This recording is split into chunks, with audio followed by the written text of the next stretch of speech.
দুয়োটা কিডনী বিকল হৈ দিশহাৰা হৈ পৰিছে গোগামুখৰ গোপাল ডেকা। সাহায্যৰ বাবে ৰাইজৰ ওচৰত কাতৰ প্ৰাৰ্থনা জনাইছে।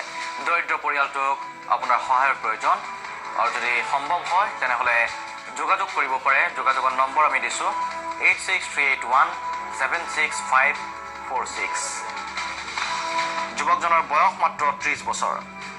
মাত্ৰ 4 বছৰ আগতে বিবাহপাশত আবদ্ধ হোৱা গোপাল এতিয়া 2.5 বছৰীয়া কন্যা আৰু 3 বছৰীয়া সন্তানৰ পিতৃ।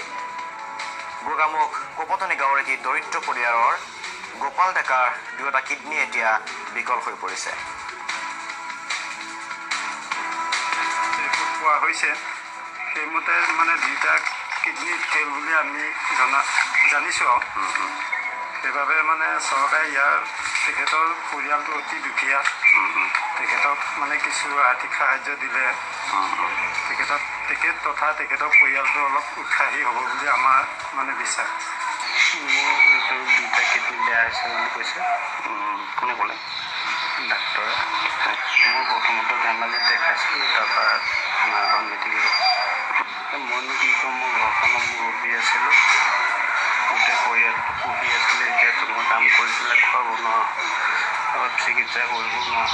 তাকে ৰাইজৰ সহায় সহযোগ দিব, ল'ৰা ছোৱালীলৈ চাই পেলাই কিবা এটা জানো।